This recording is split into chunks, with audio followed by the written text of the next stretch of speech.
Good day, members. At this time, I am presenting a policy entitled Guidelines on Working with Display Screen Equipment for your consideration and comments.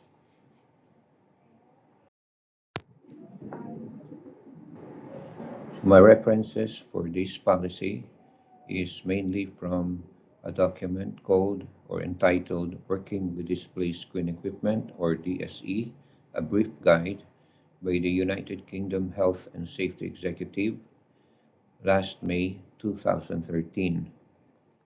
And as our usual reference for our OSH standards for the public sector, our Civil Service Commission DOH and DOLE Joint Memorandum Circular Number 1, Series of 2020.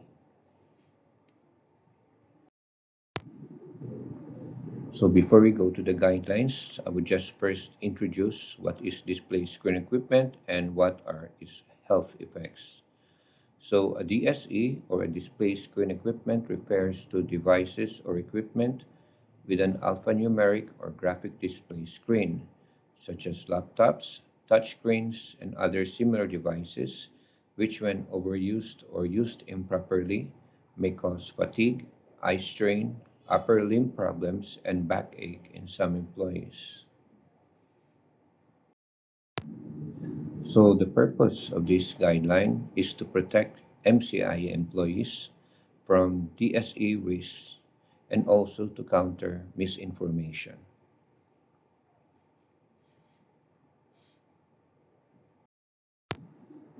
The scope of this policy is for all employees who regularly use DSE as part of their normal work, as well as those with special needs or physical disabilities. But this policy does not apply to employees who use DSE infrequently or for short periods of time, and that's usually defined as less than an hour per day. However, the controls described in the guideline section below may still be useful for these employees who are not covered.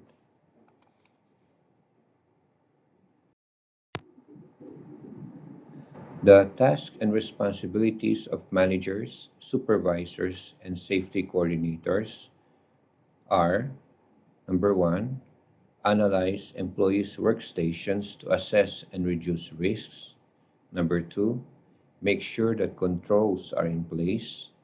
Number three, provide information and training in the use of DSEs as requested to the Occupational Health and Safety Unit. Number four, support and recommend eye and eyesight tests if needed. And number five, review assessment when the user or DSE changes.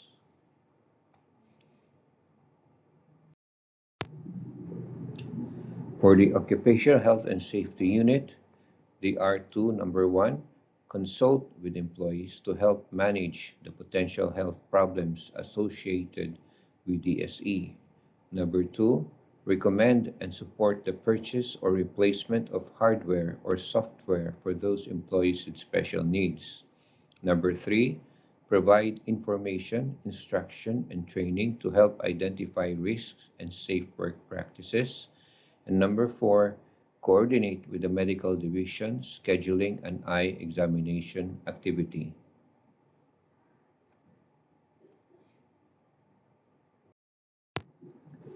For employees and DSE users, they have to assess their DSE use, work environment, and furniture whenever there are changes in their DSE setup using the workstation self-assessment checklist that the Occupational Health and Safety Unit can provide for you when requested. They also need to report any hazards or risks while using their DSE during their normal work hours. And number three, be trained in the proper use of DSEs and other related equipment.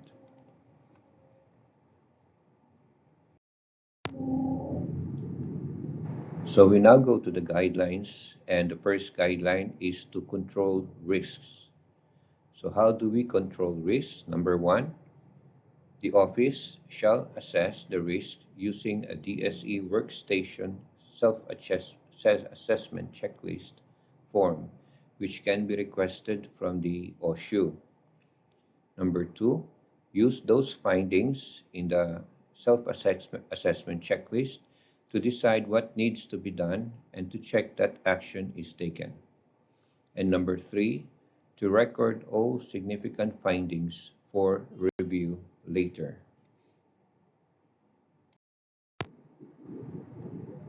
Guidelines for getting comfortable.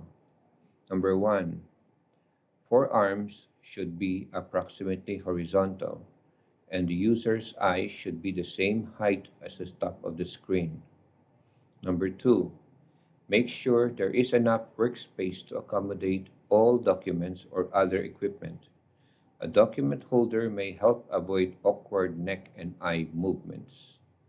Number three, arrange the desk and screen to avoid glare or bright reflections. This is often easiest if the screen is not directly facing windows or bright lights. Number four, adjust curtains or blinds to prevent intrusive light. Number five, make sure there is space under the desk to move legs. Number six, avoid excess pressure from the edge of seats on the backs of legs and knees. A footrest may be helpful, particularly for small users.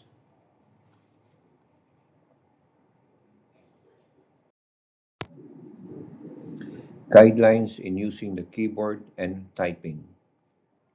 Number one, a space in front of the keyboard can help you rest your hands and wrists when not typing. Number two, try to keep wrists straight when keying or typing. And number three, good keyboard technique is important by keeping a soft touch on the keys and not overstretching the fingers.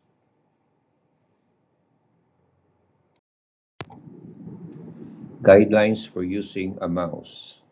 Number one, position the mouse within easy reach so it can be used with a straight wrist. Number two, sit upright and close to the desk to reduce working with the mouse arm stretched. Number three, move the keyboard out of the way if it is not being used. Number four, support the forearm on the desk and don't grip the mouse too tightly.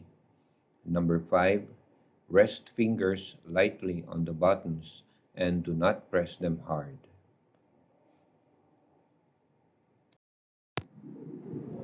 Guidelines for reading the screen. Number one, make sure individual characters on the screen are sharp, in focus, and don't flicker or move. If they do, the DSE may need servicing or adjustment. Number two, adjust the brightness and contrast controls on the screen to suit lighting conditions in the room. Number three, make sure the screen surface is clean. Number four, when setting up software, choose text that is large enough to read easily on the screen when sitting in a normal, comfortable working position. Number five, select colors that are easy on the eye, such as avoid red text on a blue background or vice versa.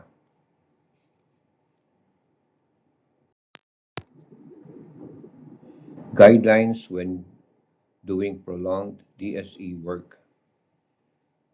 So plan to interrupt prolonged DSE work will help prevent fatigue, eye strain, upper limb problems, and backache, such as stretching and changing position. Look into the distance from time to time and blink often. Change activity before users get tired rather than to recover. And short, frequent breaks are better than longer, infrequent ones. So the timing and length of changes in activity or breaks for DSE use is not set down in any regulation or standards. Thus, arrangements will vary depending on a particular situation.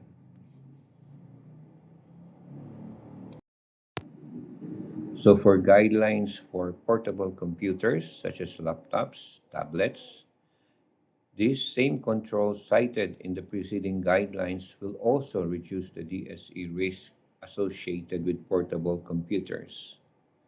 However, there can be other considerations such as to consider potential risk from manual handling if users must carry heavy equipment and papers.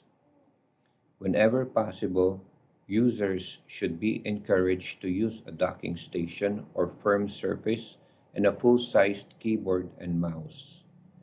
And the height and position of the portable screen should be angled so that the user is sitting comfortably and reflection is minimized. Possibly raised blocks are commonly used to help with screen height. Another one is more changes in activity may be needed if the user cannot minimize the risk of prolonged use and awkward postures to suitable levels. While portable systems not in prolonged use are excluded from these guidelines, some jobs will use such devices intermittently and to support the main task, so the degree and intensity of use may vary. Managers, supervisors, and safety coordinator still must risk assess and take steps to reduce residual risks from using DSE.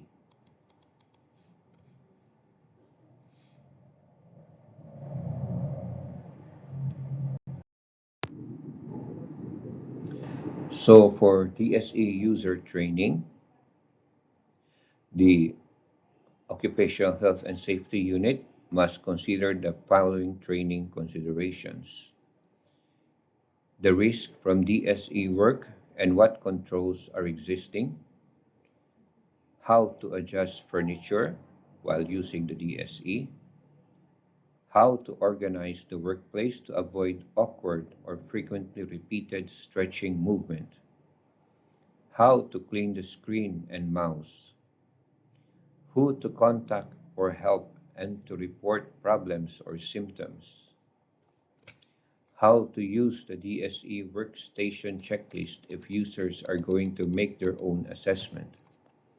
And lastly, one may need to retrain DSE users if there are significant changes to their workstations.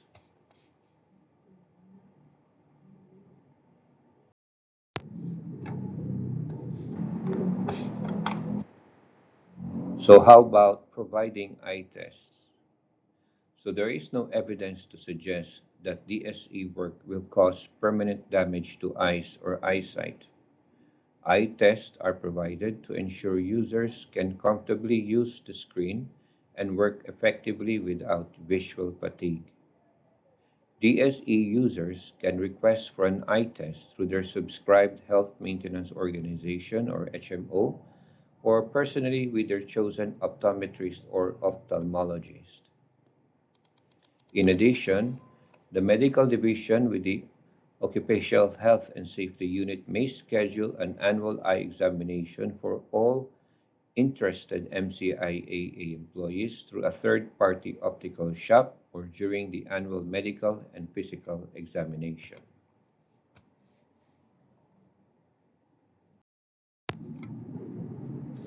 So this is a sample of our display screen equipment workstation self-assessment checklist form.